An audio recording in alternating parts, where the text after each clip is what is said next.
kasegeti gia Tombe Grounds ate timu ya Hema Moja FC wego ya gosoretie ne timu ya Nyansiongo Township se gosori yende ya Kebosani se timu chonsi cha negatigo ya mo semo chinga kichigendrete kwa aligania bosio we ligi ya Division 2 abwa se timu ya Nyansiongo Township ya soire boya se ligi yo na koba chinga kichingongu timu ya Hema Moja babira se ligi yo se amatuko amake.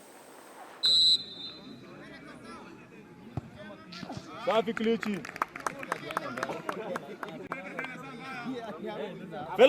Fela hizo mingi tu.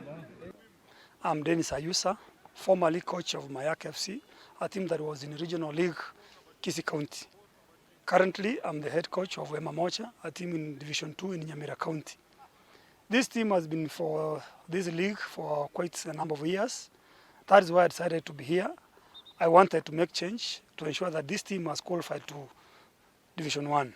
First, it was a good challenge for me as a coach. I took a lot of positives from that match, despite it was a draw. It's the result that I didn't want, but from that match, I took a lot of positives. One, we were 1 goal down. We came up, we played well, and we scored. Now I will be working. If we can be able to score, how can I be able to defend? Because if we were to win that match 1-0, but we allowed that 1 goal to come in, so I'll work on tactical defending.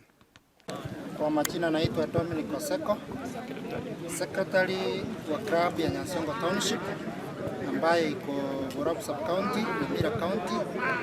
Tumecheza all through from the county to regional na saa hii tuko Division 2. Vijana wangu haswa tumeweza kucheza wote kuona umakinifu wa kila mchezaji. Kuna wenye tumeleta juzi. Sana kipindi cha kwanza wamecheza poa bila tu ile